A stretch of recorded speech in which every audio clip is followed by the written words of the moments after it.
Buenas tardes a todos y a todas. Vamos a darle comienzo con puntualidad a la charla que hoy nos va a dar la doctora Eleonora Lam.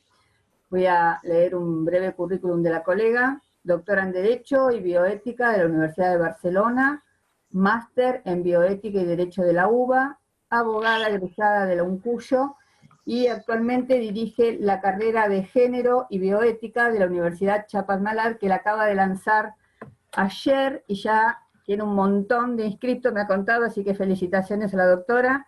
Vamos a darle, la idea de la charla es tener los micrófonos apagados y van a poder utilizar el chat para hacer preguntas al finalizar la hora de la charla. La doctora va a compartir pantalla con un Power, así que después seguramente nos dejará, como siempre, la generosidad de todas estas colegas, el PowerPoint para compartir, así que quédense tranquilos que eso lo van a tener. Bueno, le voy a pasar la palabra a la doctora Eleonora Lam, una genia y una amiga que quiero mucho. Adelante, doctora. Bueno, gracias Moni por la invitación, gracias al Colegio de Abogados y Abogadas de Quilmes por esta oportunidad. La verdad para mí es un placer, Moni es una amiga, así que cuando Moni dice hacemos, porque además nos encanta vernos y tuvimos un ratito previo para charlar y ponernos al día. Bueno, espero que estén todos y todas bien, que este momento tan tremendo que estamos viviendo como sociedad, como país y como personas, digamos, nos encuentre a todos y todas lo mejor posible. Me contaban que Quilmes está un poquito complicado o bastante complicado, así que espero que estén con salud y que se cuiden mucho, digamos, para empezar, porque realmente una no puede descontextualizar las cosas y por eso precisamente la charla mía tiene que ver con esto. Voy a compartir pantalla, espero que ahí se vea, y vamos a ver precisamente esto, o sea, las violencias de género, pero en tiempos de aislamiento y de pandemias. Pandemias con una S entre comillas, porque precisamente la idea es ver cuántas son las pandemias, digamos, que nos afectan en este contexto, que no es solamente el COVID.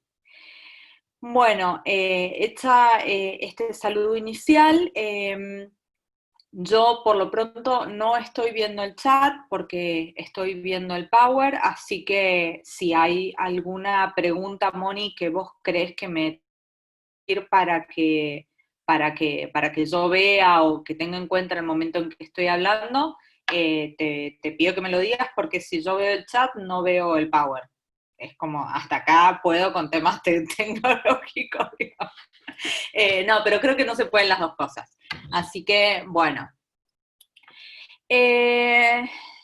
Sabemos que hicimos esta contextualización, estamos viviendo un tiempo de pandemia mundial y que ha generado una situación de aislamiento social preventivo obligatorio, y esto ha provocado un incremento tal vez de los femicidios. Esto no estamos tan seguras si ha provocado un incremento de los femicidios, pero sí estamos seguras que ha provocado un incremento en el número de denuncias. De hecho, los estudios que se han hecho hasta el momento en este contexto daban a conocer que hay un 30 o un 40% más de denuncias por violencia de género de las que se hacen en un contexto fuera del contexto de COVID y ASPO. Esto es difícil también de contextualizar, o difícil porque estamos comparando dos situaciones que son absolutamente diferentes, y además estamos hablando de una situación que es absolutamente novedosa para todas las personas.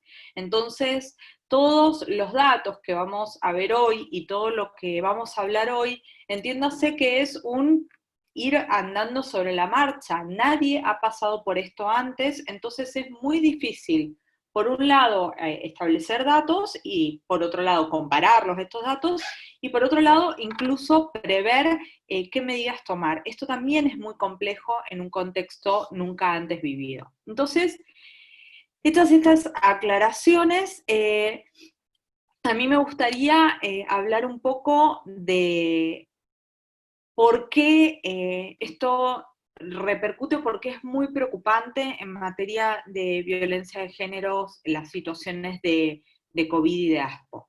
En primer lugar, porque estas situaciones de violencia se incrementan por la situación de inseguridad económica, de estrés y de pobreza que genera. La situación de pandemia ha generado desfasajes a nivel económico respecto de todas las familias. Se calcula que un 90% de las familias han tenido una modificación en su situación económica, y tal vez en algunas personas repercuta de una manera mucho más relajada en algunas familias, pero en muchas repercute de una manera muy tremenda. Y esto genera situaciones de violencia que no necesariamente son violencias físicas, pero sí puede repercutir en situaciones de violencia económica, en situaciones de violencia psicológica, o despertar situaciones de violencia que por ahí en otro contexto no se daría, precisamente por la situación de estrés y porque probablemente incluso genere situaciones de pobreza. En segundo lugar, hay una situación de aislamiento social y parejas abusivas. Sabemos, las feministas hemos sostenido siempre que para algunas mujeres a veces el lugar más inseguro es sus propias casas. Y en este caso lo que ha pasado es esto, las mujeres o las personas en situación de violencia han quedado encerradas en sus casas sin poder salir con el presunto violento, es decir, con la persona que ejerce violencia. Entonces, esto genera una señal de alarma enorme y de una preocupación enorme en la que el Estado inmediatamente ha tenido que empezar a adoptar medidas porque se vio en una situación bastante como compleja, digamos, ¿qué vamos a hacer en estas situaciones y además cómo estas personas en situación de violencia van a pedir ayuda en estos contextos? En tercer lugar, hay una reducción de la accesibilidad y disponibilidad de los servicios de salud, que también me gustaría hablarlo, porque para mí esto también genera situaciones de violencia en cuanto a los servicios de salud están específicamente destinados a la situación de COVID. Entonces, cómo esto puede llegar a repercutir en otras violencias. O sea, la idea es que hablemos de la mayor cantidad de violencias posibles y no de las que generalmente nos imaginamos o entendemos como violencia más frecuente en nuestra vida diaria. Y por otro lado, a mí me gustaría también hablar de la violencia que es de alguna manera perpetrada contra las personas que trabajan en el sistema de salud, es decir, las mujeres trabajadoras del sistema de salud. Y esto también me gustaría profundizar un poco para que veamos de alguna manera las desigualdades que tenemos las mujeres en nuestra participación, en nuestra vida diaria, y por otro lado, la representatividad que tenemos. O sea, esto de alguna manera, lo que pasa con las trabajadoras del sistema de salud, es una, es una imagen de la participación de las mujeres en la sociedad. ¿Y qué es lo que pasa? Moni, si en algún momento me escucha mal o algo, también me avisas, porfa, para que yo repita si algo no se entendió o lo que sea. Vale, perfecto. Bueno, y además a mí me preocupa, y me preocupa sobremanera, ¿qué pasa con las niñas? ¿Por qué?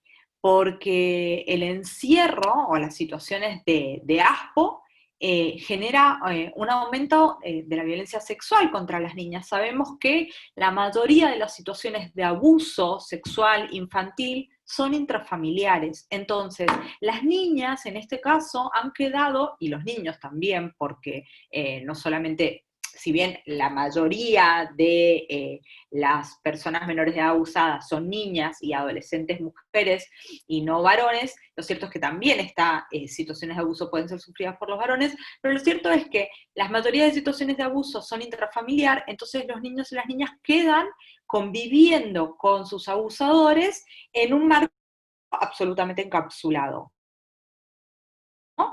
Esto es lo primero que se nos viene a la cabeza, pero lo cierto es que los estudios hasta el momento han demostrado, todos los estudios que yo les voy a nombrar, que algunos se los voy a citar, por ahí algunos no están citados, pero si ustedes quieren, yo luego puedo acompañar esta información, es decir, les puedo ir mandando la información que necesiten. ¡Ay, un mate! No te veo tomando mate y digo, esto, como, esto es lo que vamos a extrañar, compartir el mate. Bueno, pero bueno, como les decía, esta información la puedo compartir si ustedes quieren, son todos estudios que se van elaborando y que yo les puedo ir compartiendo.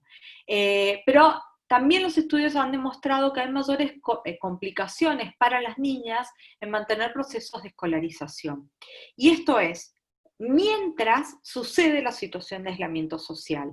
¿Por qué? Porque las escuelas están cerradas y la escolarización es a través de teléfonos celulares o a través de tablets. Si en una casa hay una niña y un niño y hay una sola computadora y hay que elegir entre quién hace las tareas y quién no las hace, se va a elegir al varón.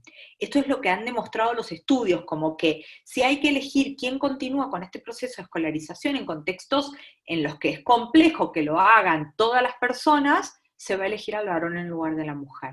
Y hay incluso, luego, cuando termina este contexto de aislamiento social, un mayor riesgo de abandono y exclusión escolar post-pandemia de las niñas que de los niños. Es decir, les va a costar mucho más a las niñas que a los niños esta reinserción escolar, porque pensemos que si hay que también elegir en esto de que, bueno, alguien va a tener que quedarse a ayudar con determinadas cosas o alguien va a tener que va a haber una redistribución de todos los tipos de roles y de todos los tipos de trabajos de los que se hacen, entonces las que van a volver a sacrificarse son las niñas, y a esto voy a volver enseguida.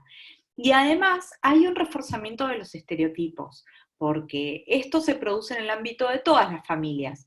¿Qué estamos viviendo las mujeres? Y en esto voy a volver enseguida. Estamos viviendo constantemente que hay una desigual distribución del trabajo de cuidado y del trabajo doméstico. Esto, si hay algo que nos ha enseñado el ASPO, es esto.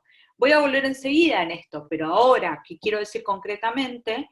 Que se está reforzando estos estereotipos con las niñas. Las niñas dentro de los hogares son las que tienen que ayudar, son las que tienen que... entonces, mientras lo estoy diciendo con ejemplos bastante extremos, pero mientras el niño puede estar haciendo determinadas cosas en el hogar, la niña va a estar haciendo cosas en el hogar que tienen que ver con reproducir el trabajo de cuidado, ayudar con las tareas de la casa, etcétera, cosa que no se le exige a los varones. Entonces, esto, y sobre lo que voy a volver y voy a insistir varias veces, puede llegar a significar muchas marchas atrás en las conquistas de derechos que hemos realizado las mujeres en este tiempo. Y esto a mí me da muchísimo miedo, y por eso voy a insistir mucho en la charla de hoy en cuanto a los posibles efectos contraproducentes que pueda tener la pandemia en todos los ámbitos. Bueno, ¿qué pasó? El Estado intervino inmediatamente, sobre todo a partir de que tenemos un Ministerio de las Mujeres, Géneros y Diversidad. Se empezaron a tomar muchas medidas desde el inicio de la situación de ASPO. Se habilitó la línea 144 durante las 24 horas, se realizaron campañas de comunicación específicas para aumentar el alcance de la difusión. De hecho, si vemos la tele, vemos que está constantemente los anuncios haciéndonos saber cuáles son los canales de comunicación que tenemos. Hay un mail, hay una línea de contacto a través de WhatsApp. Se aclaró específicamente que las personas en situación de violencia estaban exceptuadas del aislamiento, es decir, esto de no podés ir a la comisaría o ir a distintos lugares a denunciar y estás exceptuada de quedarte en tu casa.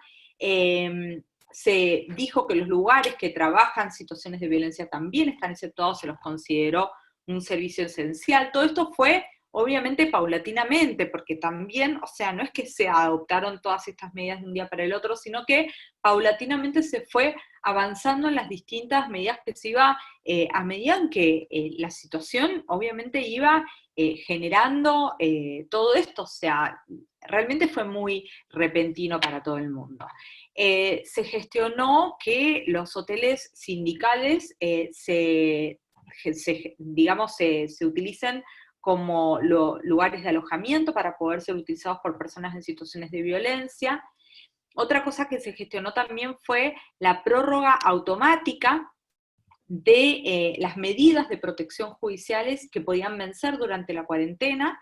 Eso fue bastante importante porque muchas de las medidas de protección que se adoptaban en los distintos juzgados tenían un plazo. Muchos juzgados adoptaban las medidas sin plazos, como por ejemplo en Mendoza, que muchos de los juzgados no le ponían plazo a las medidas, pero algunos sí. Entonces, ¿qué podía pasar? Yo soy partidaria de que sean sin plazo, pero bueno, esa es una charla que podemos tener después. Lo que no podía pasar era poner como carga a la mujer que estaba en la situación de violencia, la carga de ir al juzgado a tener que renovar la medida. Entonces, el Ministerio de las Mujeres gestionó con todas las cortes provinciales la prórroga automática. También se dispuso como una de las medidas la del barbijo rojo, que no tuvo mucha incidencia, sí tuvo mucha repercusión al principio porque en algunos aspectos fue un poco cuestionado pura y simplemente porque en definitiva quien iba a abordar la situación de violencia, que es aquella persona que trabaja en la farmacia, no está debidamente capacitado o capacitada como para abordar la situación de violencia.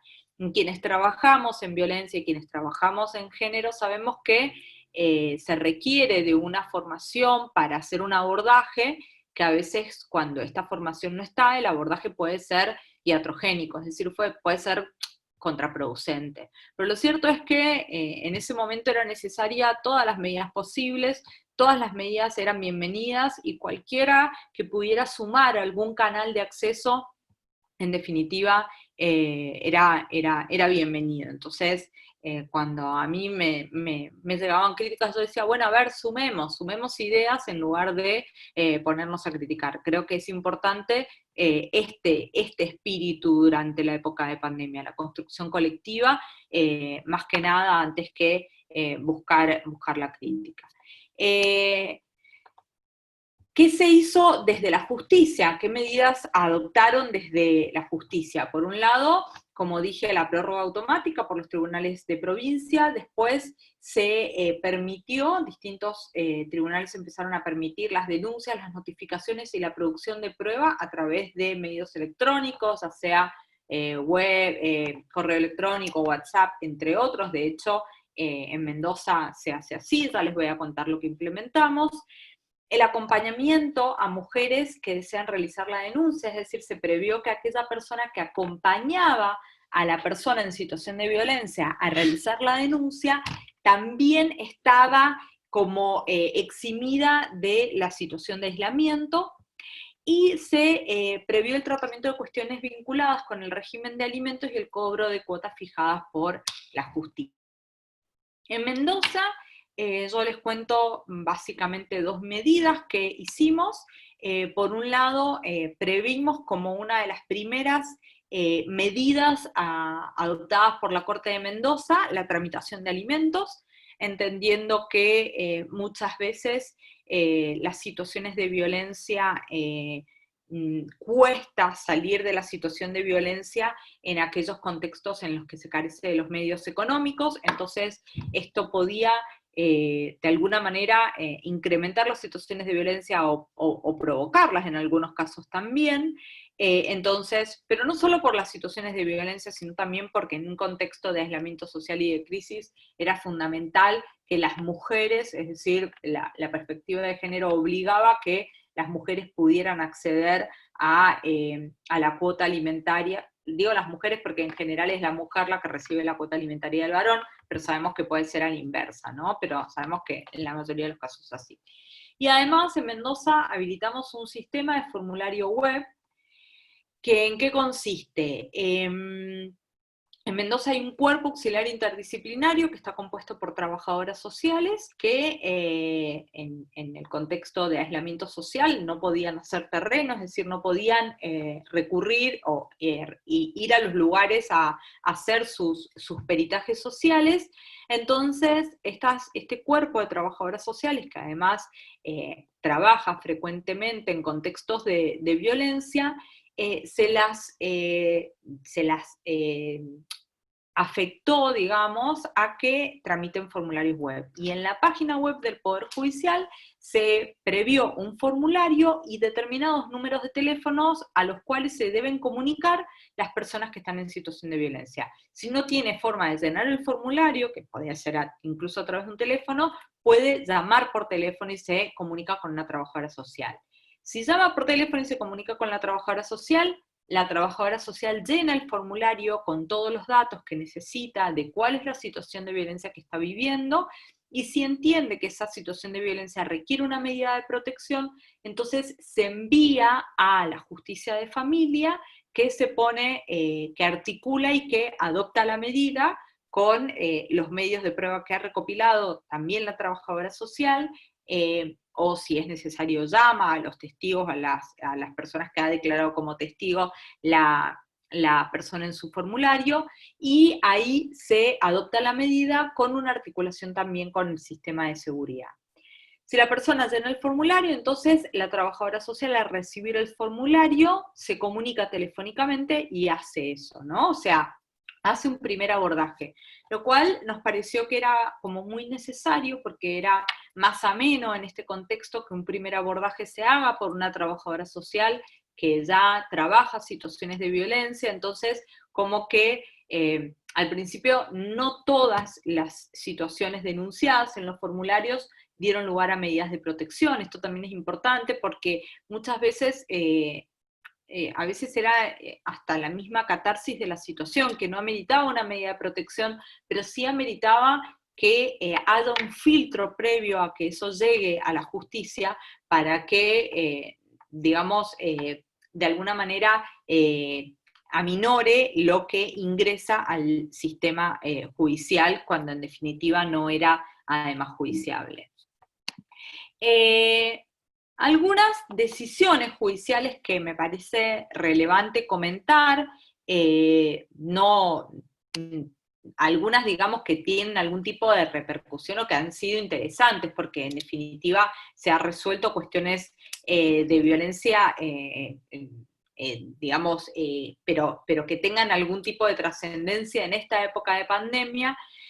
Una que me pareció interesante es esta de abril, que lo que pasaba era que había una chica que vivía con su papá y su mamá, esta madre y este padre vivían en una vivienda que le facilitaba el empleador del padre. Entonces, a lo que se denuncia en esta situación es presuntos actos de violencia física por parte de el varón, el padre y la madre contra su hija, presuntos actos de violencia sexual por parte del empleador hacia la hija adolescente de esta madre y este padre, y presuntos actos de violencia sexual y psicológica por parte del padre de la hija.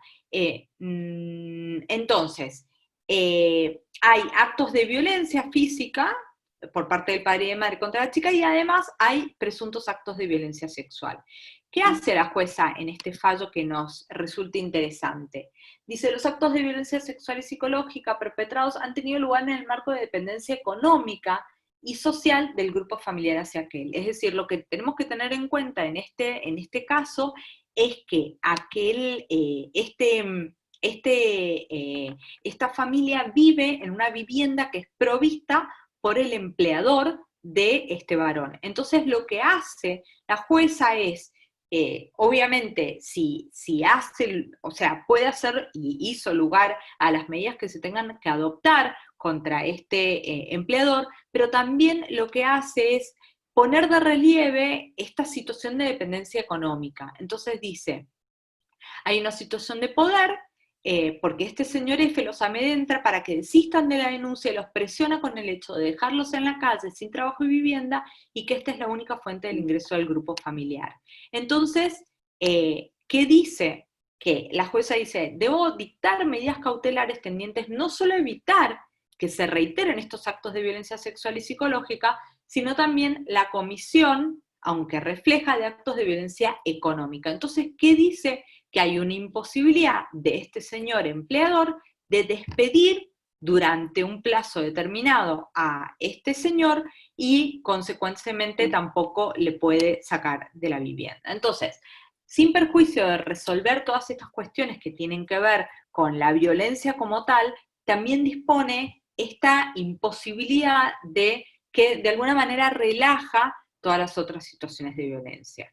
Otro caso que se resolvió en situación de ASPO y que también fue como interesante es este caso de violencia contra una mujer y su hija de 13 años por parte del marido. Lo curioso es que en este caso el marido y padre de la chica, en buenos términos dice, miren, yo me voy, tranquila, yo me voy, yo entiendo que esto no da para más, que estoy ejerciendo violencia y que esto...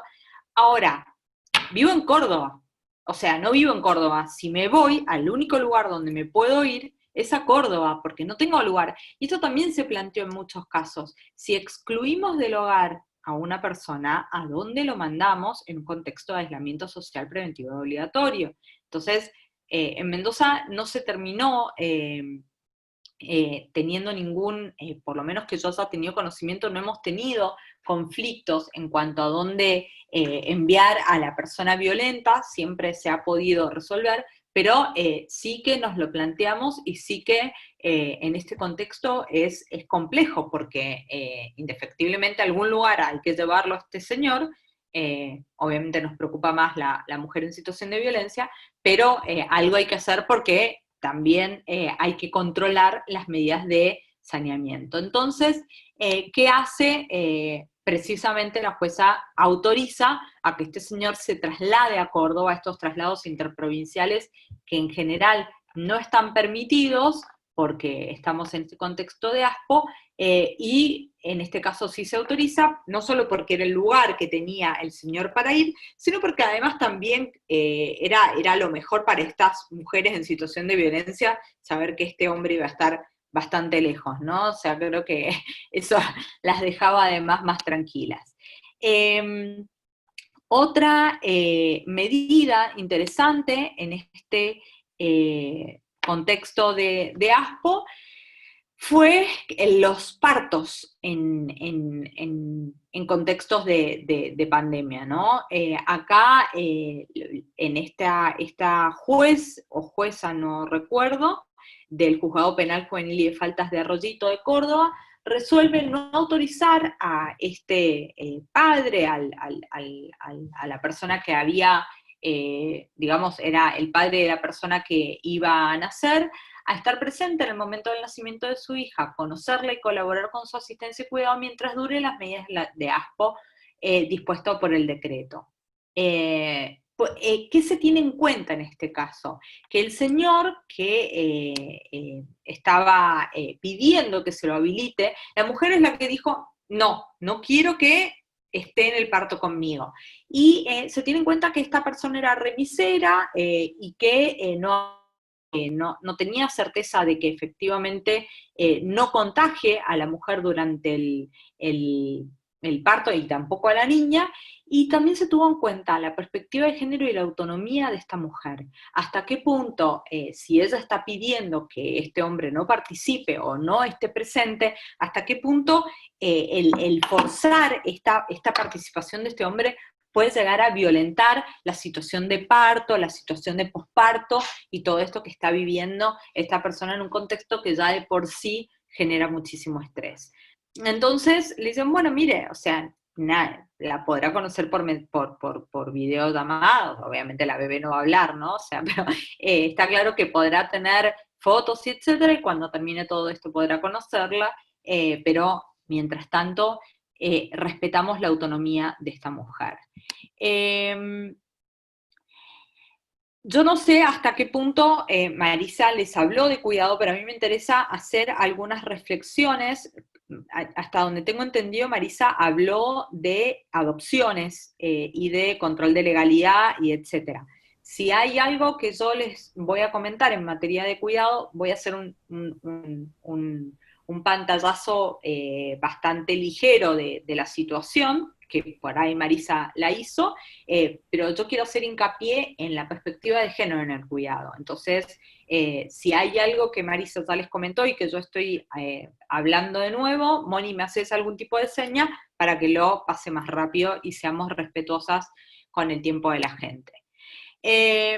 A mí lo que me interesa destacar es que esta situación de aislamiento agudiza la crisis del cuidado y aumenta la carga global de trabajo de las mujeres. Según la OIT, las mujeres tienen a su cargo 76.2% de todas las horas del trabajo de cuidado no remunerado, es decir, más del triple que los hombres. Y son ellas quienes tienen doble o triple jornada laboral, situación que ahora, en la situación de ASPO, se ha agravado con las medidas de confinamiento, particularmente en las familias con hijos en edad preescolar o que no pueden asumir de manera autónoma la educación a distancia. Ahora, no solamente somos cuidadoras, sino que somos maestras jardineras, o somos maestras de primaria, y esto ha repercutido en nosotras las mujeres. Y esto, efectivamente, lo hable con quien lo hable, esto repercute y ha repercutido de una manera muy estresante en las mujeres.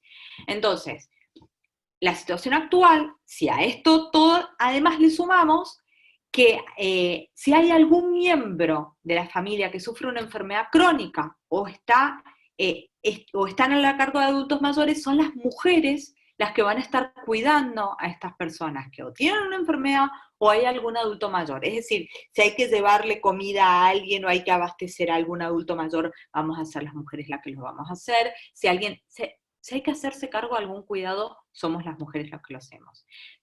Y esta mayor carga de trabajo impacta negativamente en el trabajo remunerado y la salud nuestra, sobre todo en ausencia de sistemas de cuidados institucionalizados. Pensemos que si en definitiva impacta en el trabajo remunerado, ¿por qué? Porque no podemos hacer nuestro trabajo,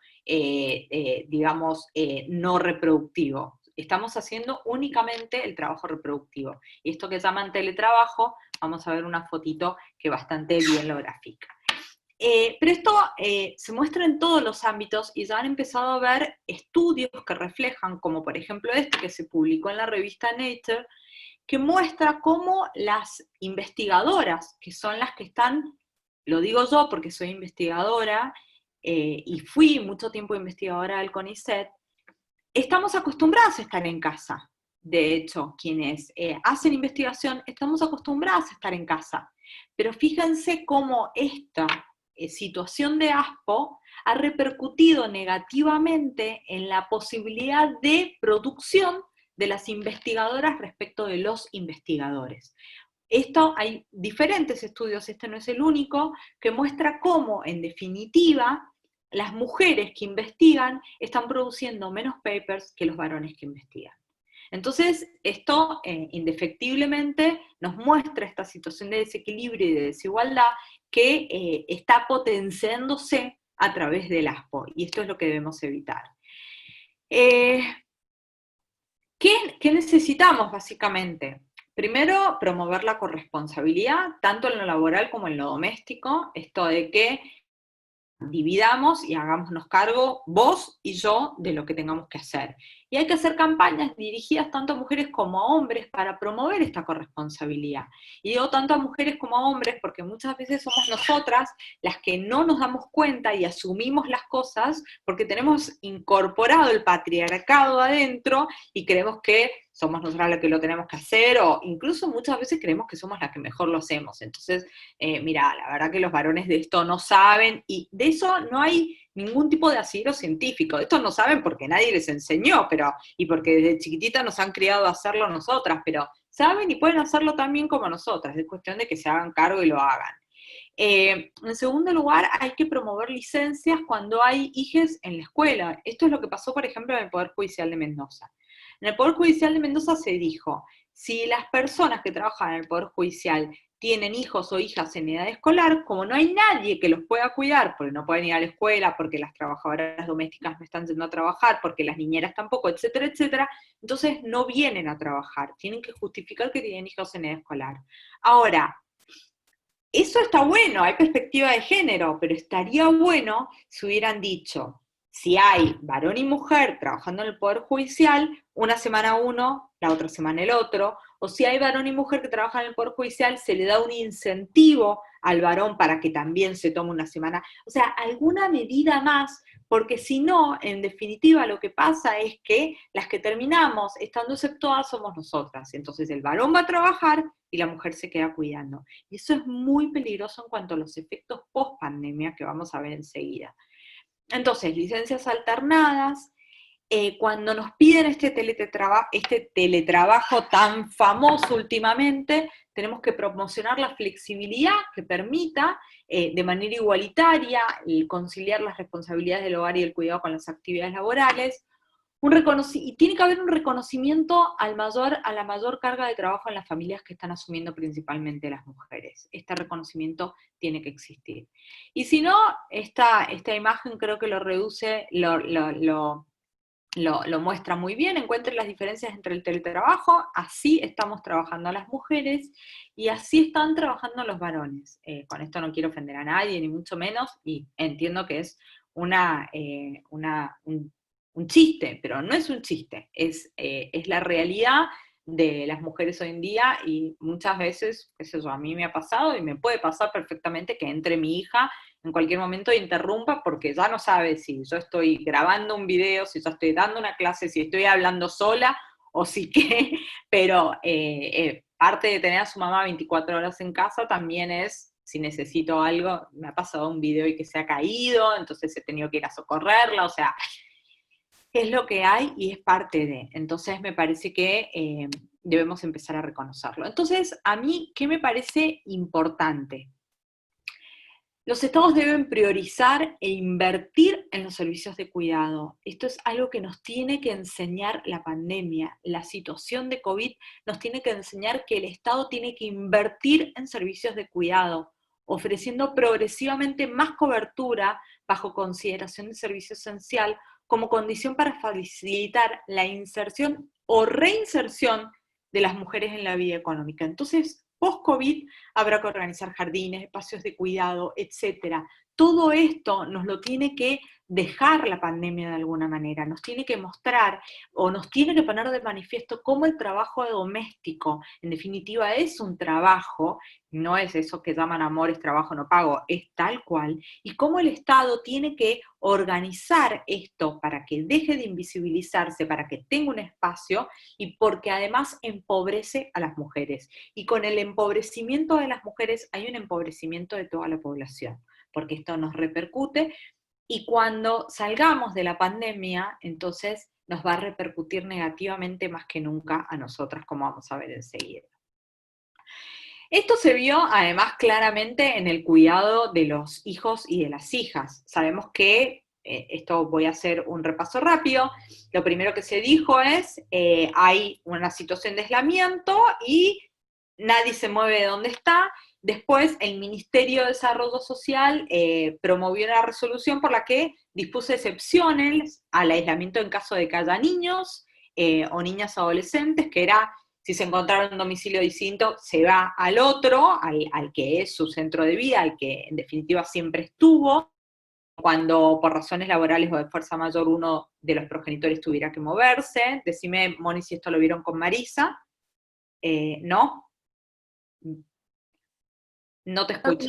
No viene mal, igual. Vale. No, igual lo voy a decir rápido porque lo voy a enfocar más en la perspectiva de género, en las situaciones de violencia. Pero sabemos que el decreto decía estas excepciones cuando por razones de salud uno no pudiera hacerse cargo, que pudiera hacerlo el otro, o cualquier otra situación que involucre la comunicación entre progenitores, queda limitada a la medida excepcional de aislamiento social temporal. Perfecto, esto se dispuso y bien. Pasaron 10 días, pasaron 15 días, pasaron 20 días, pasaron 40 días, y en general lo que pasaba, pasados 40 días, es que los nenes y las nenas se habían quedado con la mamá, en general. Les puedo decir, no hay números de esto, pero me arriesgo a decir que la gran mayoría, obviamente, se habían quedado con la mamá. ¿Qué pasaba? Bueno, mientras tanto se comunicaban, cuando había acuerdo y cuando había buena relación y cuando había forma de manejarse, los chicos iban y venían, porque la verdad es que, por lo menos en Mendoza pasó bastante, que los chicos iban y venían tratando de respetar el ASPO lo mejor posible, pero el problema era cuando no había acuerdo. Cuando decimos, no, mirá, los chicos están conmigo y no, de acá no se van, entonces se empezaron a judicializar las situaciones. Este es un caso de San Isidro, de abril, donde ambos progenitores decían una semana con cada uno. Y acá, obviamente, la jueza hizo lugar a lo solicitado diciendo una semana cada uno, establecer la obligación. Pero igualmente, aunque las situaciones se judicializaban, fíjense lo que pasaba. Esta es una medida que se mete en la justicia, es decir, la acción entra el 27 de marzo. La niña está con el padre desde que empieza el ASPO y el padre no permite el contacto con la madre. Entonces la madre lo que solicita es que el 27 de marzo que continúe la cuarentena en su domicilio. La jueza cita a la OEA, cita a la Comisión Interamericana de Derechos Humanos, y la verdad que hace como toda una cosa muy fundada, pero resuelve más de un mes después. Entonces, la verdad es que estas situaciones de contextos tan heavy, con situaciones tan movilizantes, que se resuelve un mes después, es como, y no, esa no es, entendemos que también para la justicia fue una adaptación muy difícil, pero no fue una. Luego viene el caso de Díaz Cordero, que Díaz Cordero lo que hace es declarar inconstitucional la resolución del Ministerio de Salud, y obviamente al otro día tuvimos que como Estado modificar esta situación porque no podía pasar que los chicos hubieran estado tanto tiempo con uno de los progenitores y no con el otro. Sobre todo porque muchas veces lo que sucedía era que no era que se impedía el contacto. Muchas veces los chicos eran muy chiquitos y no podían contactarse con el otro progenitor a través de, no sé, pensemos en un bebé de 2 meses, de 3 meses, o sea, ¿de qué me sirve verlo por la camarita? El bebé la verdad que no me va a ver por la camarita. O incluso muchos chicos les pasa que no quieren contactarse a través de medios electrónicos, ¿no? O sea, es como no les gusta, no se sienten afines. Entonces, esto de que para nosotras pueda ser tan familiar. Hola, mi amor. Ahí llegó. Que para nosotras pueda ser tan familiar esto de contactarnos, digamos, a través, para los chicos es muy difícil. Lo importante es que esta resolución que salió el 1 de mayo del 2020 tuvo en cuenta la perspectiva de género. Y fíjense que dijo, atento al tiempo transcurrido y sucesivas prórrogas, debiera necesario el mejoramiento de la situación. Entonces, en pos de alcanzar la igualdad de género, es un objetivo de este gobierno promover la corresponsabilidad, visibilizando el trabajo y la responsabilidad que ello implica, así como la diversidad de familias. Y que tiene que haber una distribución equitativa del trabajo de cuidado de niños, niñas y adolescentes. Fíjense qué interesante que esté esto en una resolución de un Estado, ¿no? Entonces, ¿qué se dispuso? El traslado de niños al domicilio del otro progenitor, siempre que eso sea en interés superior del niño. Si se trata de una familia monoparental, podrá ir a lo de un referente afectivo, esto de que, mirá, la verdad que yo soy familia monoparental, pero mi hijo se ha criado toda la vida con su tío, o tiene un... Y bueno, y hay que contemplar por qué esta mujer lleva a cargo exclusivo de este niño y contaba con este tío, con este padrino, con quien sea, para hacer, digamos, una especie de tándem de vez en cuando con este chico. Bueno, esto lo debe tener en cuenta el Estado también en esta situación. Y se dispuso obviamente que esto iba a ser una vez por semana. Pero, ¿qué pasaba ¿qué pasaba igualmente? Se empezaron igual, siguieron judicializándose situaciones, y hay un caso que refleja para mí concretamente la situación del ASPO. Este caso del Juzgado Civil 4 del 13 de mayo, que se trata de una situación en que las niñas estaban con la madre desde que comenzó el ASPO. La madre pide que también estén con el padre. Mire, o sea, 13 de mayo, llevo 2 meses, estoy absolutamente agotada, estoy haciéndome cargo exclusivo de todas las situaciones, entonces ¿Qué dice el padre? No, miren, yo soy abogado y además soy agropecuario, y entonces tengo un riesgo de contagio de COVID. Lo que se llamaría en la jerga un vivo bárbaro, ¿no? O sea, perdón por la expresión, pero un vivo bárbaro. ¿Y qué dice la jueza en este caso? Cobra particular relevancia lo dispuesto por la Convención de la CEDAW, que dispone que los estados tomarán todas las medidas apropiadas para garantizar que la educación familiar incluya comprensión adecuada. Funda muy poquito el fallo. La verdad que a mí me hubiera gustado más a ver, señor, viene siendo hora de que se haga cargo, porque creo que si hubiera sido la mujer la que se hubiera hecho la viva bárbara, no hubiera llegado a estar 2 meses. Creo, sinceramente, me atrevo a decir. Entonces, ¿qué dice la jueza? Entiendo que resulta justo, razonable y acorde al principio de solidaridad que los progenitores alternen los cuidados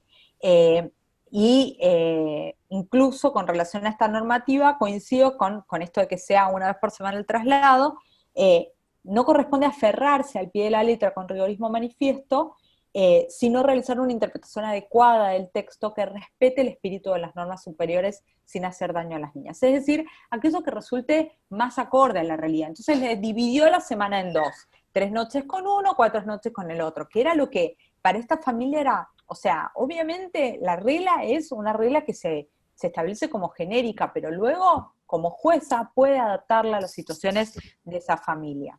Moni, ¿se me escucha bien? Porque me puse esto. Vale. Perfecto. Buenísimo. Otra situación que me interesa destacar es la falta de acceso a derechos sexuales, reproductivos y no reproductivos como situación de violencia. Y esto me interesa mostrar unos números porque realmente es muy preocupante. Según estudios que se han hecho hasta el día de hoy, alrededor de 47 millones de mujeres en 114 países de ingreso bajo y mediano no podrán utilizar anticonceptivos modernos si las medidas de confinamiento o las afectaciones de la COVID continúan causando interrupciones significativas de los servicios durante 6 meses. Por cada 3 meses que se mantenga el ASPO, habrá hasta 2 millones de mujeres que no puedan usar anticonceptivos. Si el confinamiento se prolonga durante 6 meses, se prevén 7 millones más de embarazos no planeados. Y con lo cual habrá además también un número, claro, si no hay anticonceptivos, los embarazos serán no planeados, y no planeados porque muchas veces pueden surgir de situaciones de abuso, entonces también habrá muchas veces embarazos no deseados. Estos números son los números que muestra la ONU. Estos son los números que muestra el Instituto Guttmacher, que está con su sede en Nueva York, que dice que la interrupción de la atención esencial de los servicios sexuales y reproductivos habrá una disminución del 10% del uso de anticonceptivos, lo cual significará 48 millones de mujeres adicionales con una necesidad insatisfecha de anticonceptivos, 15 millones de embarazos no deseados, 3 millones de abortos inseguros adicionales y 1.000 muertes maternas adicionales. Es decir, todo esto generará el ASPO en cuanto a los servicios de salud sexual y reproductiva. Por eso es fundamental que en Argentina sigamos manteniendo el acceso a los servicios sexuales reproductivos y reproductivos como servicio esencial, es decir, que no en ningún hospital se le niegue a la mujer, la persona que está gestando un embarazo que quiere interrumpir, el acceso a la interrupción legal de ese embarazo, y que eso sea considerado como una medida esencial, cualquier sea la situación de colapso que tenga ese hospital. Se tiene que prever medidas para esto y se tiene que garantizar la provisión de anticonceptivos en todo el país. Sea como sea, esto tiene que ser esencial porque esto constituye violencia contra las mujeres y contra las personas gestantes en caso de que no se garantice.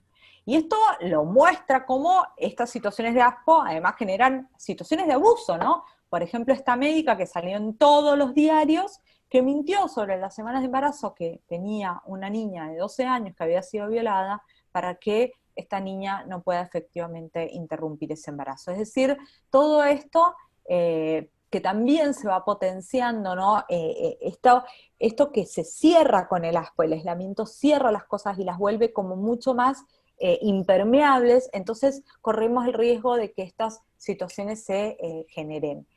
conozco también otras situaciones de falta de acceso a interrupciones legales de embarazo en Chaco, etcétera. Es decir, esto está generando estas situaciones y no puede suceder.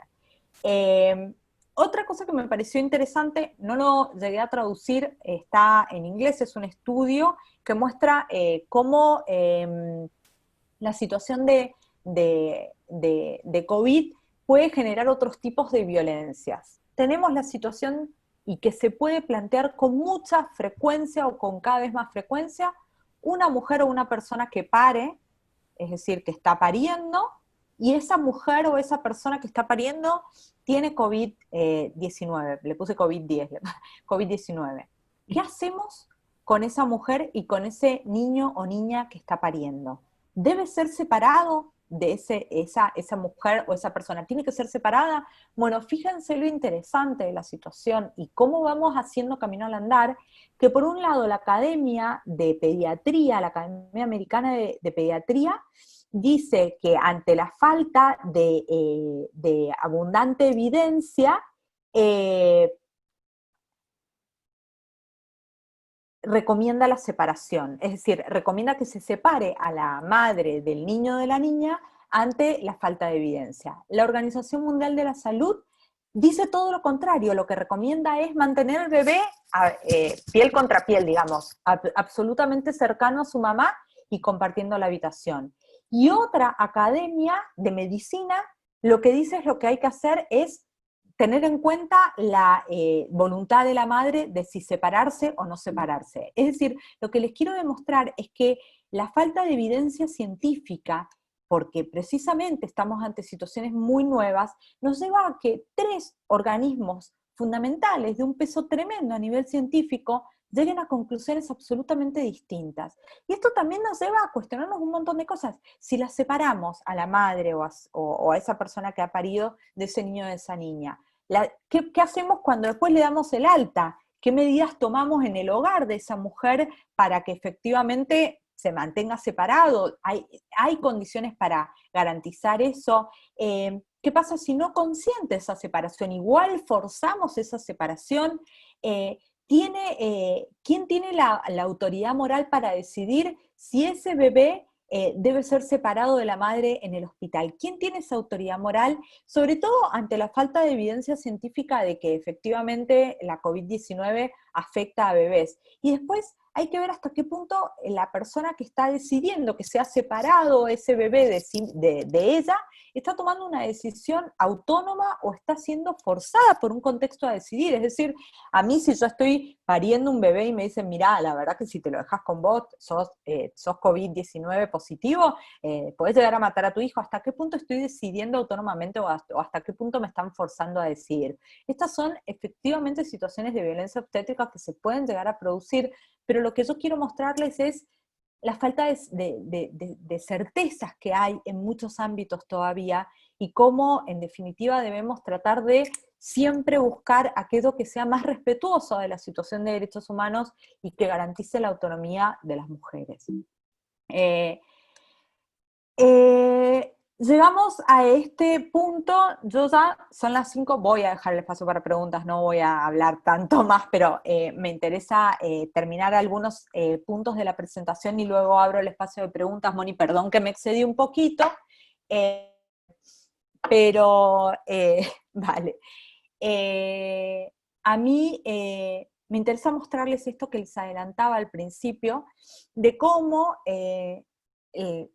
la COVID-19 nos muestra de alguna manera cuál es el espacio que ocupamos las mujeres.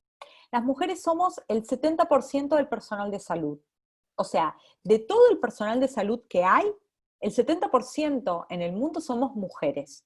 Sin embargo, ganamos el 28% menos por hacer el mismo trabajo, pero no en las mismas condiciones.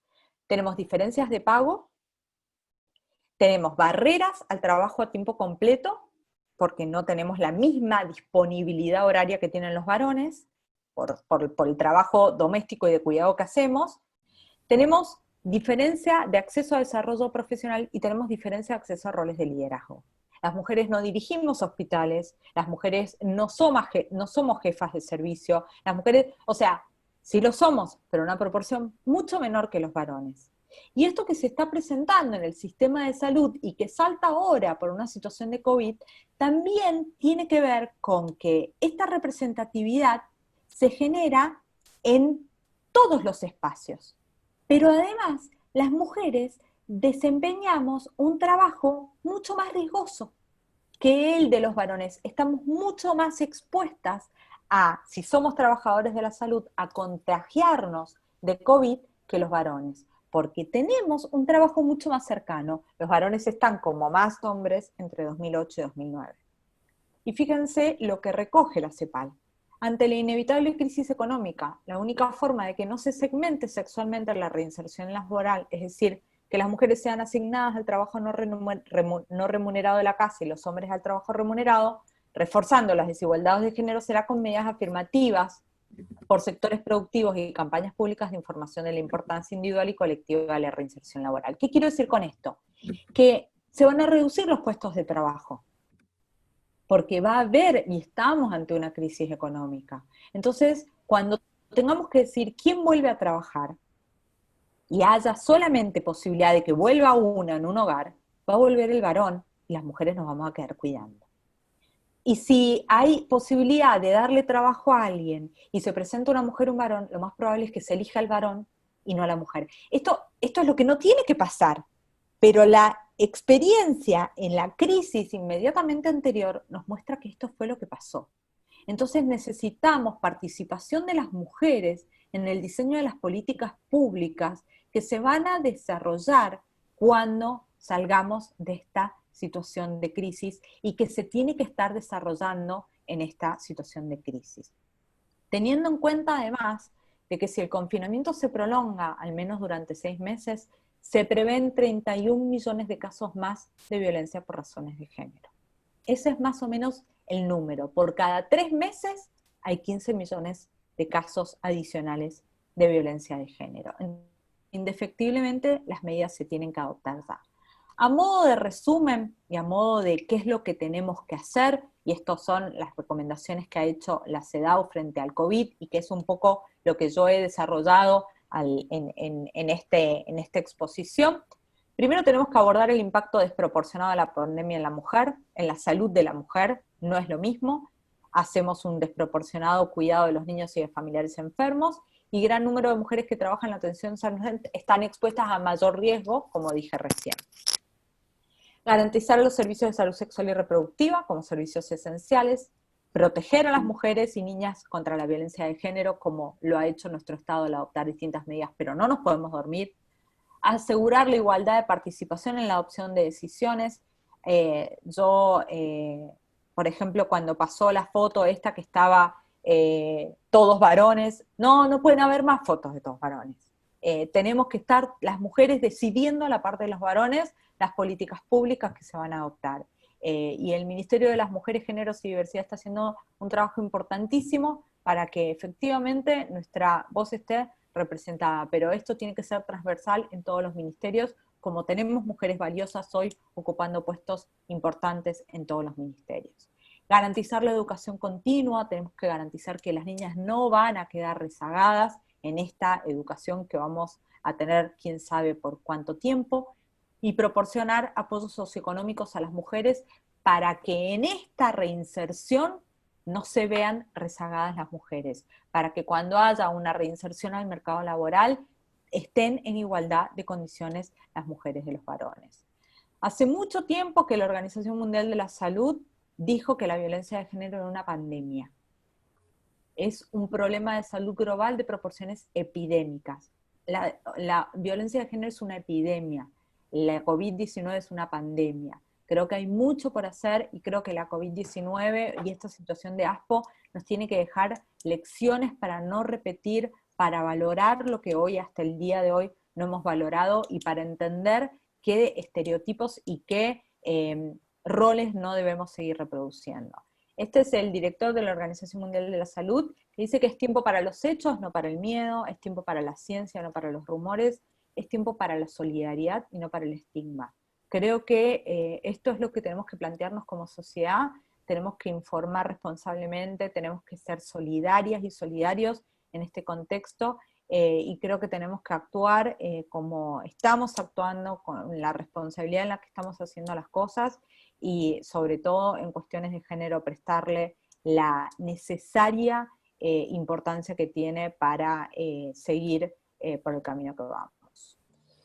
Hasta acá llegué con mi presentación, perdón si fui más, me excedí en el tiempo, pero creo que estuve más o menos en hora. Así que les agradezco y abrimos el espacio de preguntas. Bárbaro, Ele. La verdad que muy claro, muy, muy interesante. Te voy a pasar, si querés, a leer las preguntas que fueron escribiendo, y si vos Dale. querés que no se entiende, le abrimos el micrófono a la colega. ¿Qué pasa con las Dale, medidas? perfecto. ¿Empiezo a leer? Sí, dale, dígame. ¿Qué pasa con las medidas prorrogadas automáticamente en caso de falsas denuncias? El demandado queda indefenso. Eso es una de las Bueno, apreciaciones. la verdad que lo de las falsas denuncias, yo diría que es casi un mito. Los números muestran que las mujeres no denunciamos falsamente. El porcentaje cuando se ha investigado respecto de las denuncias demuestra que un número muy, muy, muy ínfimo de denuncias son falsas. Y además no partimos de ahí. El tener perspectiva de género implica jamás partir de que una mujer va a denunciar falsamente una situación de violencia. Les creemos a las mujeres, salimos a defender y nunca vamos a partir de una denuncia falsa. Y si hay alguna situación de injusticia, bueno, entonces esas injusticias tendrán que soportarse en pos de que en definitiva son un número muy ínfimo, y no podemos partir de la excepción para hacer la regla. Es así. Bárbaro. No sé si Bueno, la colega, Romina vos moderalo como quieras. no sé si Romina quiere decir, capaz tuvo una experiencia particular y por eso lo dice. No, Romina, ¿estás por ahí? Romina Rodríguez es la que preguntó. Porque a veces uno como abogado le llegan casos que, La estamos buscando para habilitar el micrófono, Moni. bueno. Sí, pero como te digo, no podemos partir de ahí, No, nuevamente por supuesto. insisto, y la verdad que en España se hicieron estudios muy serios y demostraron que menos del 2% de las denuncias. Tiene habilitado el micrófono, doctora Rodríguez. Ay, Gracias. perdón. Ahí está la doctora. No, sí, claro, es un caso particular, en este caso no es la pareja que denuncia, sino la suegra que vive adelante, es la casa de él, digamos, viven en casas separadas, denuncia a su yerno, es una persona con problemas psiquiátricos, todo, o sea, yo creo en este caso que la denuncia es 100% falsa y se detectó, bueno, se determinó la exclusión del hogar de esta persona, él vivía con sus hijos y su mujer de su casa, y se va a renovar ahora en días. Entonces, en este caso, puntualmente, me parece que es injusto. Bueno, él, por esta situación de pandemia, no llegó a apelar en su momento la medida, así que si se renueva, sí, me parece que es injusto y que es inconstitucional, porque no puede ejercer su derecho de defensa. La persona que Bueno, denuncia lo que que pasa es sufre que está bien, yo entiendo, pero en estas situaciones, está bien, pero en estas situaciones de pandemia estamos todos viviendo situaciones excepcionales. La justicia no está funcionando como siempre funcionó, o sea, incluso hay una modernización de la justicia en términos aceleradísimos que hace que haya un montón de adecuaciones. Entonces, sí, se pueden dar situaciones injustas, y bueno, y podrá plantear en el futuro otra cosa, pero Sí, no plantear de la existencia de que las denuncias son falsas. No, no todas, pero en este caso no es injusto solo para el excluido, sino para sus hijos menores, que extrañan a su padre, que por la situación de pandemia no lo puede ver. Creo que y interviene, habrá que plantear. hay otros casos gravísimos, es grave lo que está sucediendo, pero bueno, Se no te digo que todas las cortan, no denuncias. sé si es a mí. No, yo escucho bien. Es Será eso el caso nada más, particular igual. y luego podrá plantear lo que corresponda ante la situación, pero bueno, la verdad que las juezas y los jueces presumen la existencia de la situación de violencia, incluso en estos contextos, en muchos casos se han adoptado medidas con medios de prueba mínimos. lo cual está bien, porque no había forma de exigir mayor prueba en un contexto tan sensible. Entonces, me parece que hay que encontrar equilibrios que muchas veces sí dan lugar a situaciones injustas, pero es imposible contemplar todas las situaciones, o que sería espectacular que la justicia sea justa siempre, pero bueno, a ver, si acá se Solamente parte de una situación abusiva, habrá que luego ver. Bueno, No, yo yo no digo sé que si es es inconstitucional, inconstitucional. además que no se Yo puede no sé si es ejercer el inconstitucional. derecho de No, yo no sé si es inconstitucional en este contexto que él no pueda ejercer su derecho de defensa. Porque hay un montón de gente que no está pudiendo ejercer su derecho de defensa. Y para mí partimos de una situación y de un contexto en el que, nada, así están las cosas en este momento. Yo dudo que sea inconstitucional. Es paso a injusto, otra, sí, pero no sé si es inconstitucional. paso a otra pregunta. ¿Vamos? ¿Qué ocurre cuando la madre no permite que el padre vea a sus hijos, argumentando que el padre se encuentra trabajando, dado que realiza una actividad esencial y teme que se enfermen? Asimismo, ese padre no puede cuidar durante los 7 días a los menores por el mismo motivo. Debe trabajar y no corresponde dejarlos solos por su edad.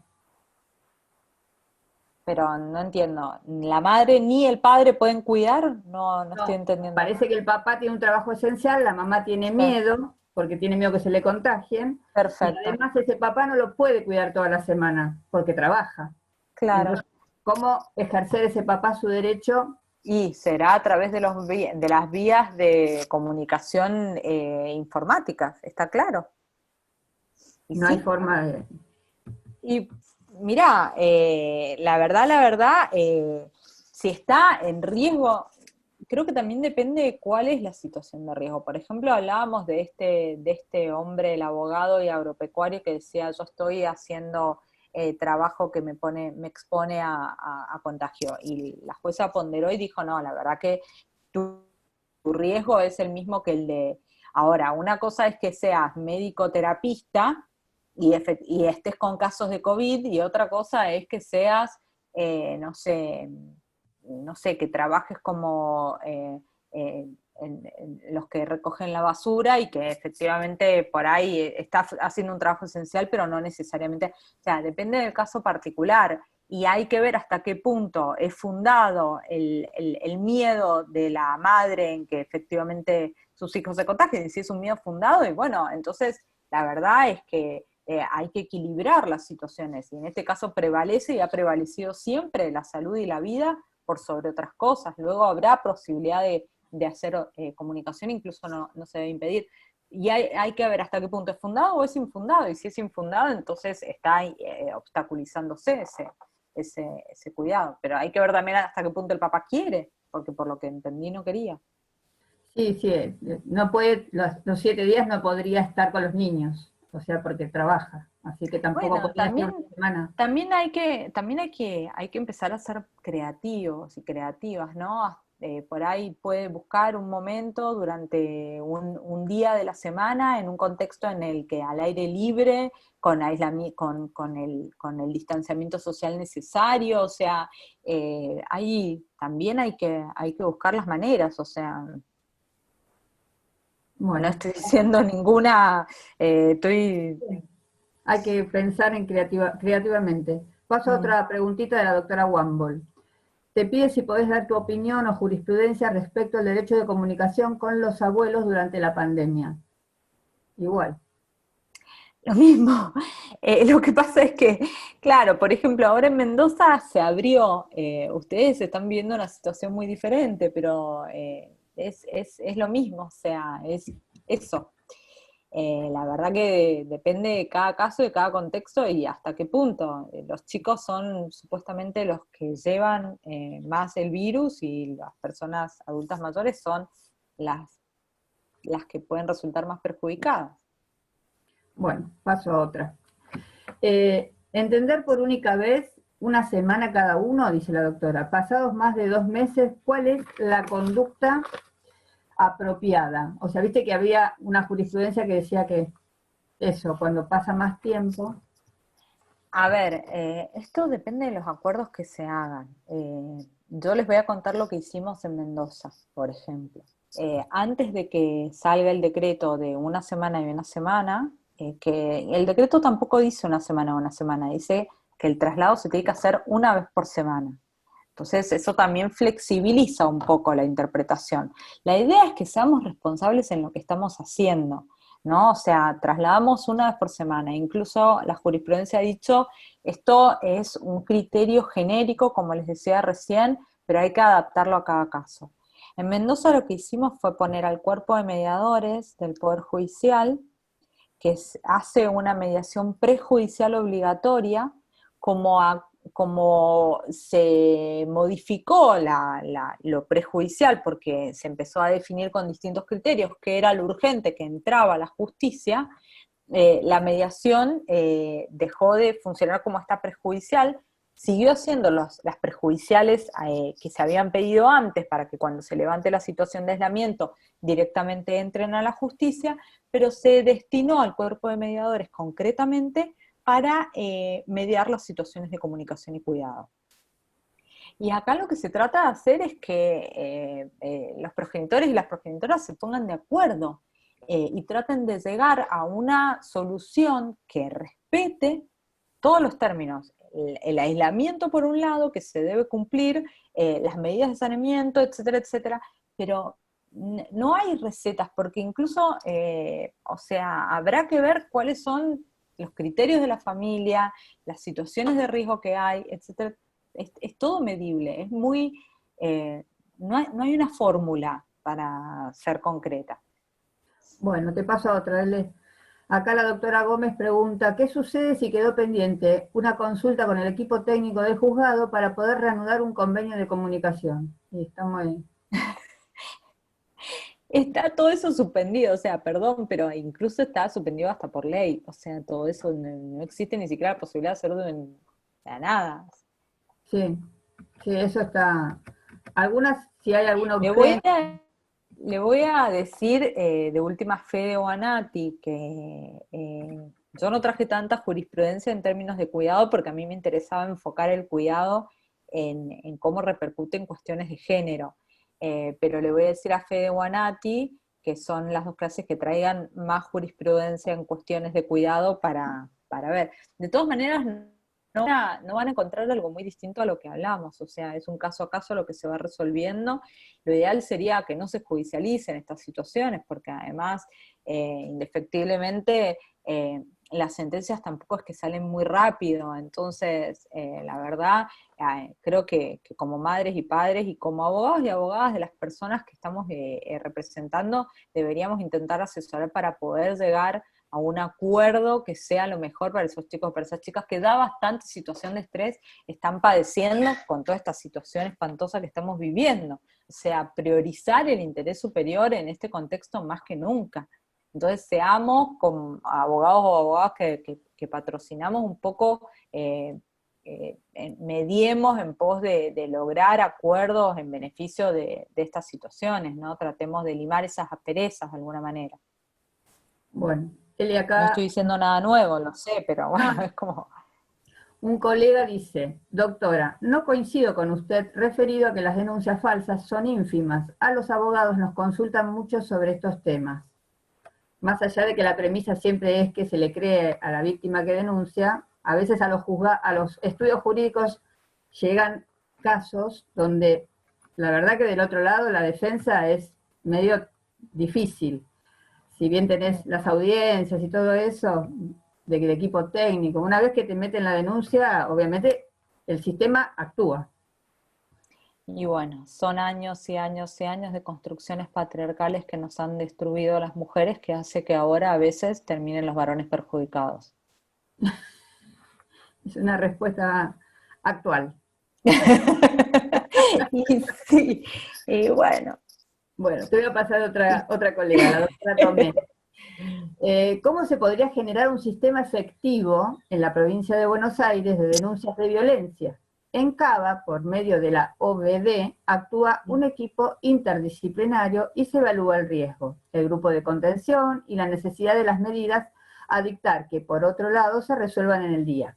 Aquí ingresan por comisaría, los plazos son excesivos. Asimismo, es difícil en muchos casos el otorgamiento de medidas cautelares distintas a la exclusión o el perímetro, aun cuando la ley lo contempla.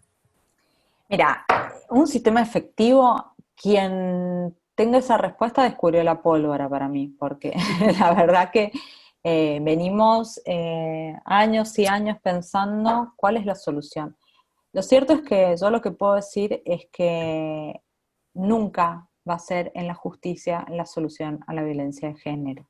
Cuando la situación llegó a la justicia es porque la violencia ya se produjo, y la justicia lo que va a hacer de alguna manera es intentar remediar o parar esa situación de violencia. Yo creo que lo efectivo está en actuar de manera preventiva. Yo creo que lo efectivo es hablar de educación sexual integral, es promover la igualdad desde la crianza, es promover la igualdad en las esferas de la vida pública, es promover la igualdad en las políticas públicas.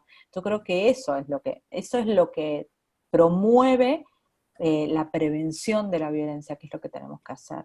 Luego, en definitiva, las soluciones, hay múltiples modelos de cómo se aborda desde la justicia las situaciones de violencia. Y nada, eso también depende no solo de la política que se instruya a través de cada tribunal o cada provincia, sino también de los recursos, de la formación que tenga la gente que interviene. Creo que la ley Micaela es un gran avance en cuanto a la formación, pero la ley Micaela requiere que esa formación se tome en serio, ¿no? Y que no sea cualquier cursito y que ya tengo el papelito que cumplí con la ley. Estamos trabajando muy fuerte en que eso no suceda, pero bueno, no hay un sistema efectivo como tal, porque además, vuelvo a repetir, cuando la situación llega a la justicia es porque ya no hay efectividad posible. Sería muy bueno que se trabaje interdisciplinariamente, y sería muy bueno que quienes intervengan tengan formación para abordar situaciones de violencia. Hago una pregunta que viene del mismo colega que dice, ¿no le parece inconstitucional que no se le permita defenderse al denunciado?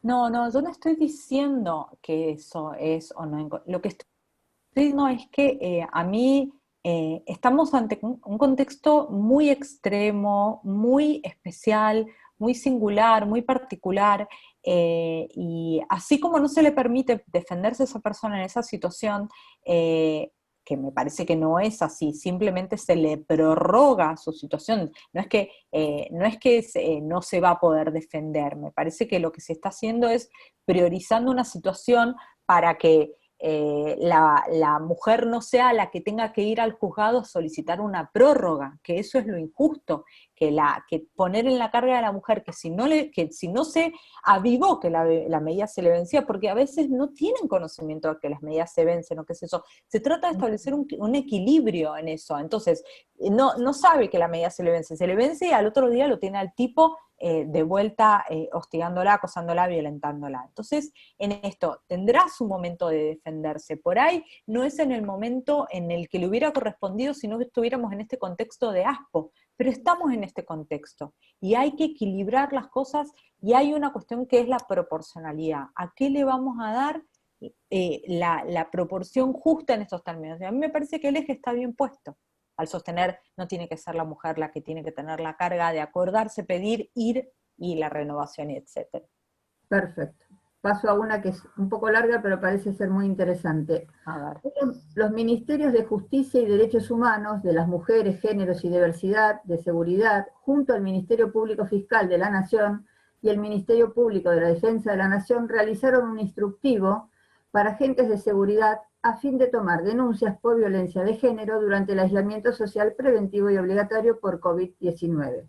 Está dirigido al personal policial, se trata de un formulario único de denuncia pensado para facilitar y optimizar la toma de denuncias en el domicilio de la víctima en el contexto de la pandemia.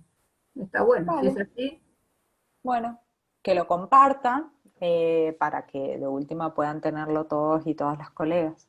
Claro, sí, porque se ve que es algo que salió ahora. Me parece. Bueno, a ver, bueno, te agradecen, algunos colegas se han retirado, pero sigo leyendo las preguntas que están en panel. Con COVID o sin, el tema es el que el denunciado no se le revoca nunca la medida. Hablamos de las denuncias de violencia, ¿no? Y los plazos son excesivos, y si no se toma audiencia o no se interviene a los fines de asegurar el contacto paterno-filial. Muchos conflictos son por despecho o conflictos maritales, y no parentales, donde los niños quedan entrampados.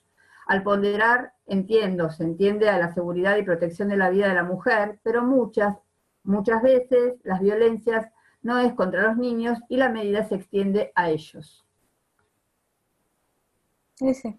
No tiene, o sea, para mí hay muchas cosas de esa pregunta que no tienen esto del despecho y de los conflictos maritales y que se toman, me parece un poco complejo, digamos, terminología un poco compleja y algunas cosas un poco complejas, pero bueno, sí, es parte de lo que sabemos, o sea, no sé si hay una pregunta en eso. Si, yo creo, conociendo a muchísimos de los colegas que están acá, muchos en la experiencia diaria de recibir a sus clientes, ven estas cosas que pasan, que no es capaz la regla general, donde la norma se basa, pero sí que ha pasado a muchos que por ahí querés defender a alguien que realmente no ha sido violento, o lo usan como una chicana, como para quedarse con las propiedades, o sacar al otro de la casa, o no poder hablar a los hijos.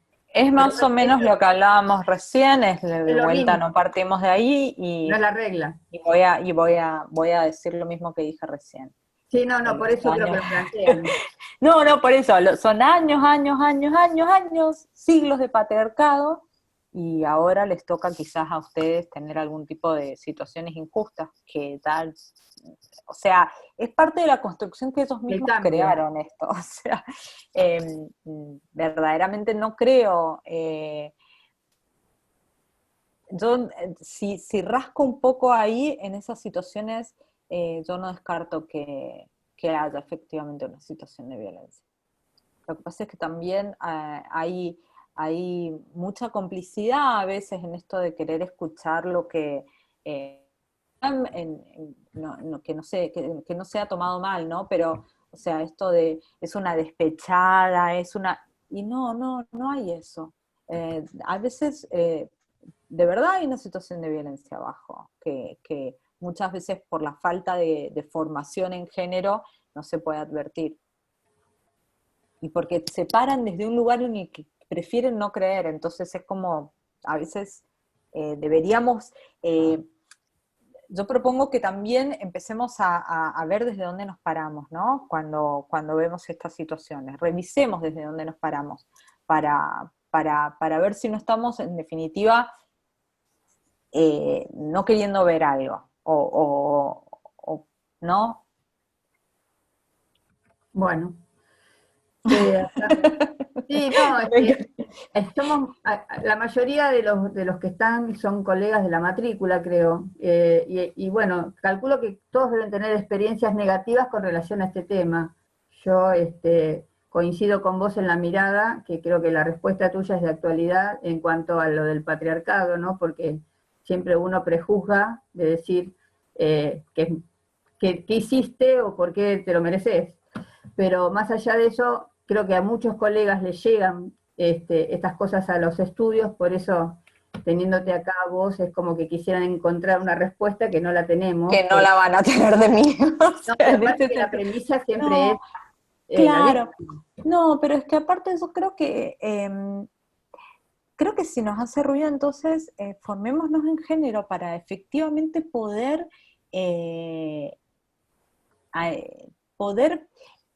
digamos, no sé, como purgar la situación que estamos y efectivamente poder decir, acá no hay violencia y hay abuso.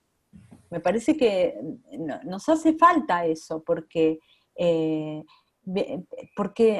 tenemos las construcciones patriarcales tan arraigadas que a veces, vemos, situación X, vamos, una mujer que ha estado casada con un varón y el varón la dejó por la secretaria y ahora viene y plantea una situación de violencia, y eso es lo que parece que se ve.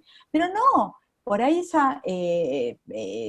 eso es lo que se ve, pero por ahí esta mujer sufrió una violencia psicológica durante un montón de tiempo, una violencia económica también durante un montón de tiempo, sin perjuicio de la violencia simbólica que significa para esta mujer pasar por esta situación, etcétera, etcétera. Y que además venga la abogada a decir, es una despechada. Esto es violencia. Tratarla de despechada a la mujer es violencia, como si ¿me explico? Entonces, creo que nos falta formación para efectivamente poder purgar las situaciones y descartar que ha habido una situación de violencia. En relación a lo que estás diciendo, Eli, acá la doctora Quiroga dice que es una vergüenza que las denuncias de violencia las sigan tomando en comisaría personas que no están capacitadas en situaciones de violencia, y cuando nos llegan estas a los abogados están muy mal redactadas, incluso quedan datos de denuncias anteriores. Oh, qué horror, igual. Y sí, el tema del servicio hay que mejorar todo. Otra, la doctora Vaca. Doctora, ¿cuál es su opinión? ¿La renovación constante de las medidas cautelares no aleja al juzgador de la real situación de violencia y prima la idea de dictarlas para cuidar posibles responsabilidades de la judicatura? Y por un lado está eso, yo entiendo que sí, que a veces los jueces prefieren esto, ¿no? O sea, mirá, estoy cubierto, tenía la medida activa, entonces si pasa algo, el juez o la jueza va a estar cubierta. Yo personalmente creo que hay que empezar a tener criterio y también un poco más de creatividad en cómo se hacen las cosas, porque sacar medidas de protección como chorizo, como si fuera una máquina de hacer chorizo y nada más, tampoco sirve, porque la verdad que la medida de protección es un papelito, no protege efectivamente si no es una medida de protección acompañada de un montón de cosas. Y de hecho lo podemos ver con los números, muchas veces las víctimas de feminicidios tenían medidas de protección. Entonces, la verdad que, entonces, a lo que voy es, primero hay que ser creativas en las medidas de protección que se disponen. Y siempre decías, muchas veces los jueces, las juezas no salen de la prohibición de acercamiento y de la exclusión de hogar, cuando en definitiva muchas veces lo que se necesita son medidas creativas, sobre todo medidas económicas, para sacar, para darle a la persona en situación de violencia los medios para que no tenga que volver a recurrir incluso muchas veces, y cuesta un montón que se otorguen medidas económicas en contextos de violencia, cuesta un montón sacarle unos alimentos en un contexto de violencia, cuesta un montón todo eso. Entonces, y después tenemos que ver qué es lo que necesita esa persona en situación de violencia para efectivamente estar protegida, y hasta cuándo. Porque si no, además, nos volvemos en jueces o juezas tutelares en las que estamos decidiendo y estamos coartándole la vida a una persona para, por un lado, estar protegida y por el otro lado, por no tener la suficiente capacidad de razonamiento, creatividad y preocupación como para hacer algo que efectivamente sirva. Entonces, ese es el compromiso que también necesitamos como Poder Judicial asumir, y como personas, operadores que intervenimos en el servicio de justicia, desde los abogados al solicitar distintas medidas que también tienen que ser más creativos, hasta la justicia al otorgarla. Esto para mí es clarísimo. Y por ende también en el plazo no tiene que ser con plazo o sin plazo, ¿no? Esto no es una regla matemática, no es una fórmula, o sea, habrá que ver qué necesita esa situación, y sobre todo también ver si en definitiva hay que hacer un seguimiento y ver si las condiciones cambiaron, porque a veces uno se encuentra con que una tiene una medida de protección hace 5 años y está conviviendo de vuelta hace 3. Entonces, decís, ¿qué pasó acá?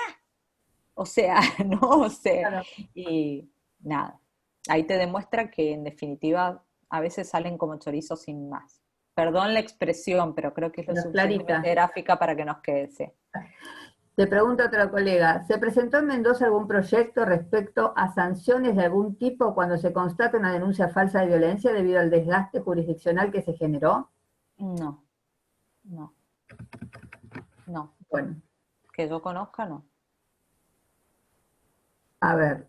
Que yo conozca, o sea, por ahí puede. Bueno, la falsa denuncia es un tema porque hay mujeres y varones, ¿no? que sostienen eso. Me van a cambio, odiar entonces. no, acá hay libertad de expresión. Te leo otra, Ele. En Dale. Cava, la OBD funciona muy bien para tomar las denuncias. Estaría bueno que en provincia hicieran algo similar, ya que creo que la comisaría de la mujer, por otro lado, se ve desbordada. Y sí, estaría bueno que haya algún proyecto. Lo que pasa es que también la oficina de la mujer tiene sus pros y sus contras, qué sé yo. Todo tiene sus pros y sus contras. Bueno, Yo, si tuviera que como Estado invertir en algún lado, no invertiría y invertiría en prevención, desde otro lugar, bárbaro. A ver y si en veo otro más. formación. Me Yo estoy encanta tratando de ver a ver si se me aparece no, algo, lo pero de la estoy... falsa denuncia es el top 10, así ping. Hoy ha sido el tema del día. Sí, no. Yo creo que porque a tantos colegas les ha pasado en sus estudios que después no saben cómo revertir Sí. la situación porque es imposible. Hasta que se procesa todo, los tiempos, los plazos, las audiencias, la medida sale o sale. Entonces, para el otro lado, te ves con un cliente que decís, te dice todo lo contrario. Bueno, pero ¿viste? es que ahí también hay falta de criterio en el juez si la medida sale como si nada. O en la No, jueza. lo tenés que resolver. La denuncia de violencia la tenés que resolver. Claro, está bien, pero no es que, o sea, entiendo que en un contexto de ASPO, en los que además hay una limitación probatoria, pero fuera un contexto de ASPO y de una justicia con reducción de actividad, no es que entra y sale, o porque entra directamente sale. Está De bien. hecho, en Mendoza un poco pasa eso, y fíjense que cuando las medidas se apelan, un porcentaje muy mínimo se revoca. Entonces, si el porcentaje muy mínimo se revoca, o significa que la Cámara tampoco evalúa, o significa que en definitiva se están otorgando con criterio. Pero lo que quiero decir es que no es que si entra directamente se toma, porque parte de un no se está teniendo criterio al adoptar la medida, sino que se está partiendo de una cuidada de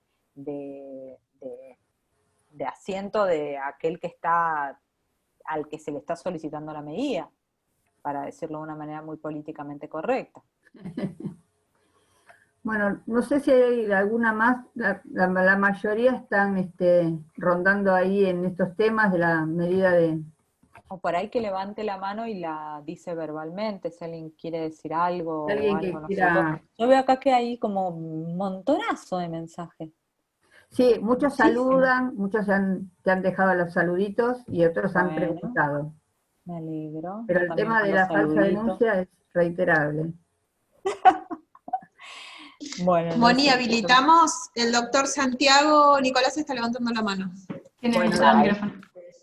Hola, ¿cómo andan? Habilite. Buenas tardes, noche, porque ya anochece a esta hora, más o ¿En menos. serio? Poquito. Y de a poquito está cayendo el sol. Bueno, Hola. ¿cómo andan? Quería acotar algo con respecto al proceso de violencia acá en provincia, que es donde más me muevo, en provincia de Buenos Aires. El proceso de violencia es una medida autosatisfactiva, así que va a salir sí o sí apenas se denuncie un hecho de violencia, sea varón, sea mujer quien denuncie.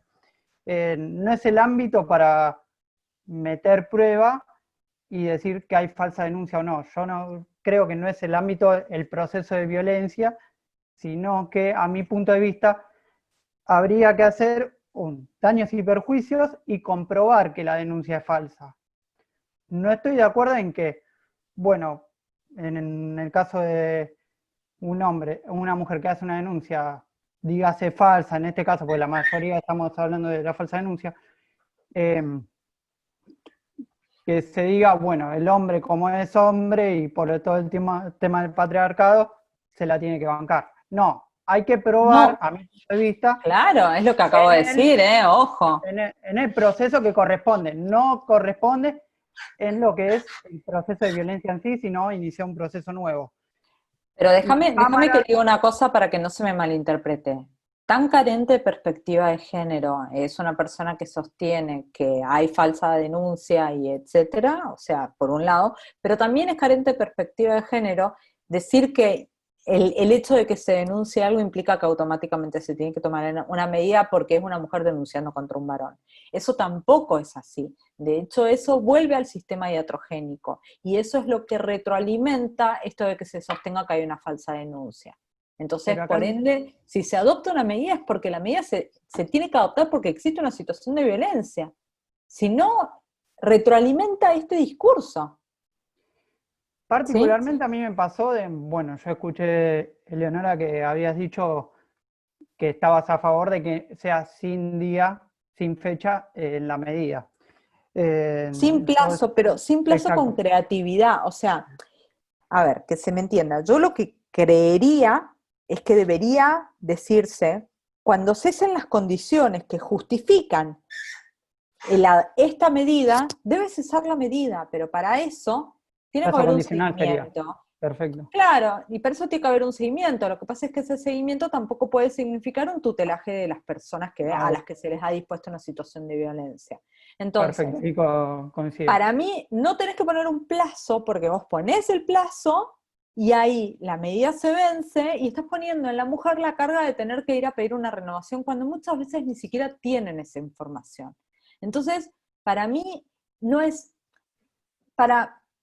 quiero dejar una cosa muy, muy, muy clara. No hay fórmulas aplicables. Esto es un caso a caso y esto requiere creatividad y requiere abordaje responsable. Entonces, requiere que definamos en este caso qué medida es la necesaria, todo lo que dije recién, porque efectivamente ponerles un plazo es peligroso. Dejarlas sin plazo in eternum también no tiene sentido. Entonces, creo que necesitamos que las medidas no se adopten como chorizos y que haya un abordaje verdadero. No. Perfecto, Antes, ahí cuando se toma la medida y seguimos. Perfecto. Exacto. Buenísimo. Perfecto, con ¿Alguna el plazo otra, condicional, perfecto. Gracias. alguna otra pregunta por ahí? De las que acá muchos están saludando. Se cansaron de escucharme ya No, por no, hoy. te agradecen, pero no, hay un montón en Lo línea. agradezco. Gracias, Eleonora, un placer escucharte. Bonito. Bueno, gracias. Bueno, agradezco yo también la invitación. La verdad que ha sido un placer, un entretenimiento de jueves por la tarde. Creo que es jueves hoy, ¿no? Porque ya son todos los días lunes como el día de la marmota, ¿viste? Es como que una cosa que Todos los días iguales. es tremenda. Pero bueno, no ¿Vos sé si ves algo más por ahí, Romy? ¿Alguna pregunta? ¿No? No, Moni, Bueno, en sala bueno, no levantaron la mano. el material yo te lo voy a mandar a vos por mail, el Power, para que vos lo puedas socializar. Y como siempre digo, en el primer coso del Power yo siempre dejo mi mail para que en caso de que me quieran escribir, me puedan escribir. Y eso, bárbaro, quedo a bien. disposición como siempre. Bueno, te agradecemos mucho, te damos un beso, un abrazo virtual y nos estamos viendo el jueves que viene con Federico Nótrica. Seguimos con las charlas. Perfecto. Se quedan con el Gracias, genio de Eleonora, un Fede. placer, ¿eh? Gracias, Un beso colegas, a enorme, todos y a amiga. todas. Beso enorme, querida. Hasta luego.